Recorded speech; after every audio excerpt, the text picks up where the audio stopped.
इंशाल्लाह हम सूरत आल इमरान की आयत नंबर 6 से अपनी क्लास का आगाज़ करेंगे और फिर दुआ भी करते हैं कि अल्लाह सुब्हानहू तआला जो कुछ हम पढ़ रहे हैं उसको हमारे अमल में भी ढाल दे। आमीन सुम्मा आमीन। आयत नंबर 6 में अल्लाह सुब्हानहू तआला फरमाते हैं कि वही है जो रहमों में तुम्हारी सूरत बनाता है जिस तरह चाहता है, उसके सिवा कोई माबूद नहीं, सब पर गालिब और कमाल हिकमत वाला है। अब आयत नंबर 5 में हम लोग ये पढ़ चुके थे कि अल्लाह सुब्हानहू तआला हमें खबर देता है कि आसमान और ज़मीन के गैब को वो बखूबी जानता है, इस पर कोई चीज़ छुपी हुई नहीं है।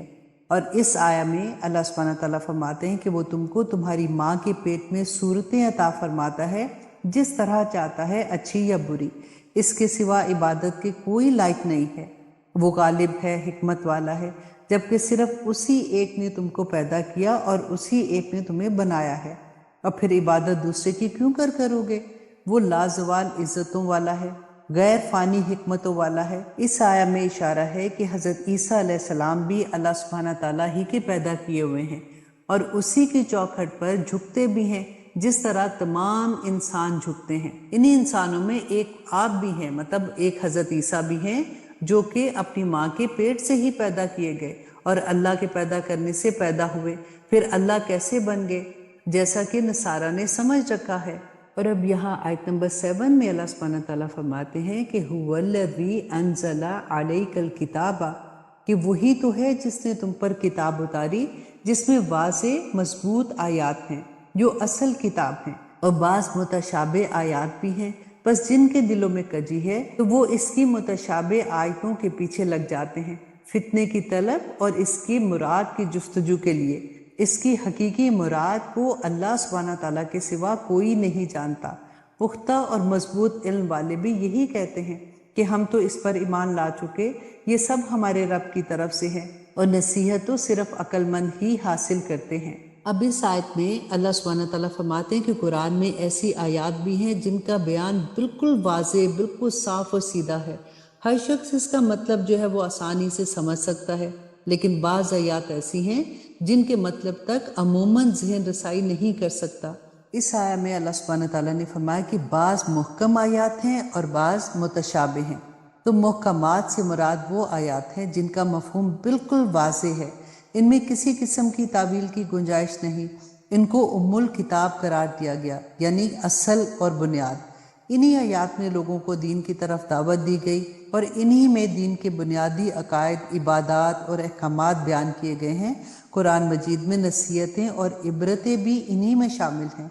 इंसानी गुमराहियों की निशानदेही भी इन आयात में की गई है, जबकि मुतशाबिहात से मुराद वो आयात हैं जो मिलते जुलते कई मानी रखती हैं। इसलिए इनके असल मानी समझने में लोगों को कई दफ़ा शक हो जाता है या इसमें तावील की गुंजाइश निकल आती है, या जिनमें ऐसे हक़ाइक़ का बयान होता है जिस पर ईमान लाना तो ज़रूरी है, लेकिन इनकी तफसीलात को जानना ना इंसान के लिए ज़रूरी है और ना ही अक्ल के साथ ही मुमकिन है। अब यहाँ पे एक और गौर करने की बात है कि इस आयत में नसारा को भी तंबीह की गई है कि वो ईसा अलैहिस्सलाम के मुतालिक जो कालिमातुहू और रूहुम मिन्हू वगैरह की आयात से हज़रत ईसा अलैहिस्सलाम के इलाह होने और अल्लाह का बेटा होने पर तो इस्तदलाल करते हैं, मगर जो दूसरी आयात हैं जो सूरह ज़ुखरुफ में है कि नहीं है वो मगर एक बंदा जिस पर हमने इनाम किया, और दूसरी आयात सूरत आल इमरान में आती हैं कि बेशक ईसा की मिसाल अल्लाह के नज़दीक आदम की मिसाल की तरह है। तो अल्लाह सुब्हानहू तआला फरमाते हैं कि वो उन पर और उन जैसी दीगर आयात पर तो ध्यान नहीं देते, और ये इब्न कसीर में आया है। और फिर अल्लाह सुब्हानहू तआला ने फरमाया कि वो लोग जिनके दिलों में कजी है और जिनका मशगला ही महज फितना जोई है, वो मुहकमात को छोड़कर मुतशाबिहात के पीछे पड़े रहते हैं, और चूंकि वो कई मानी निकालते हैं इसलिए वो इनसे वो मानी निकालते हैं जो कुरान के मुहकम आयात के खिलाफ होते हैं, फितने की तलाश के लिए और अपने ख्याल में उसकी असल मुराद तलाश करने के लिए। हज़रत आयशा रज़ियल्लाहु अन्हा से रवायत है कि रसूलुल्लाह सल्लल्लाहु अलैहि वसल्लम ने इस आयत को उलुल अलबाब तक पढ़ा और फिर फरमाया कि जब तुम इन लोगों को देखो जो मुतशाबिहात के पीछे पड़े रहते हैं तो समझ लो कि ये वही लोग हैं जिनका अल्लाह सुब्हानहू तआला ने नाम लिया है, सो तुम उनसे बचो।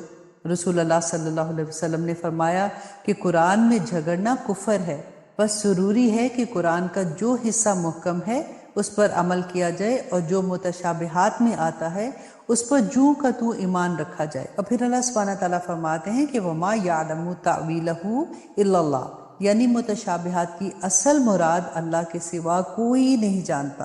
اور راسخ فی العلم لوگ کہتے ہیں کہ محکم اور متشابہات سب ہمارے رب کی طرف سے ہیں، کہ ہم متشابہات کی اصل نہ جانتے ہوئے بھی ہم ان پر اسی طرح سے ایمان لاتے ہیں جیسے ہم محکمات پہ ایمان لاتے ہیں۔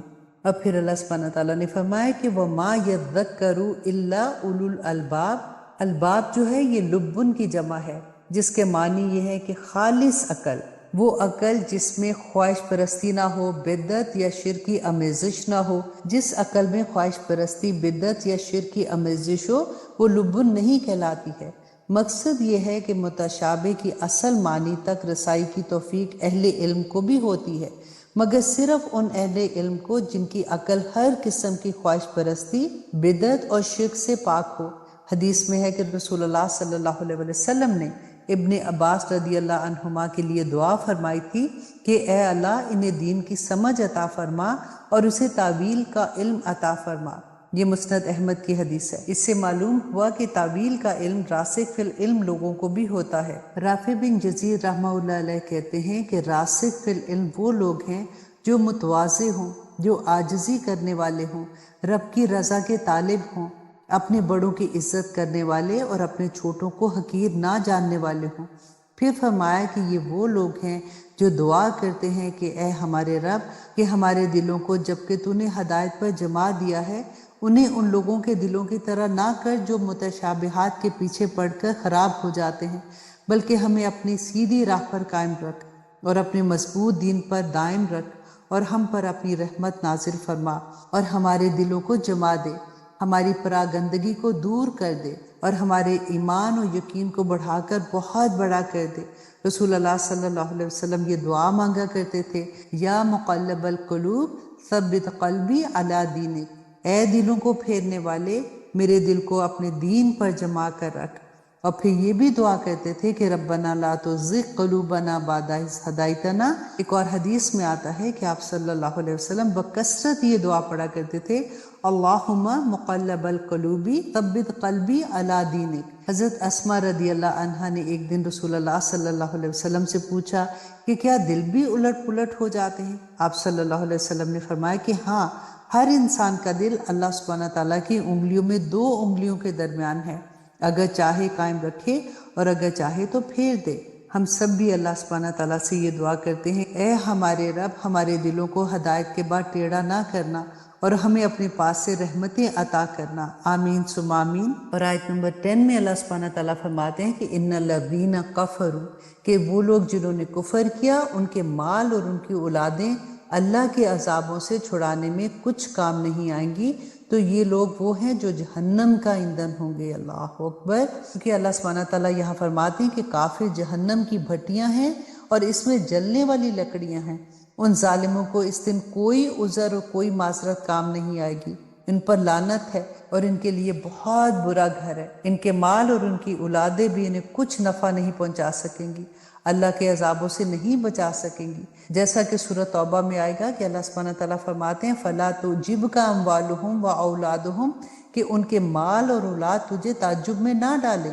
اللہ کا ارادہ ہے کہ انہی کی وجہ سے ان کو عذاب دے گا اس دنیا میں، اور ان کی جانیں اس حال میں نکلیں کہ وہ کفر کر رہے ہوں۔ اسی طرح اللہ سبحانہ تعالیٰ نے فرمایا کہ کافروں کا شہروں میں گھومنا پھرنا تجھے تعجب میں نہ ڈال دے، تجھے فریب میں نہ ڈال دے، یہ تو یوں ہی تھوڑا سا فائدہ ہے، پھر ان کی جگہ تو جہنم ہے جو بدترین بچھونا ہے۔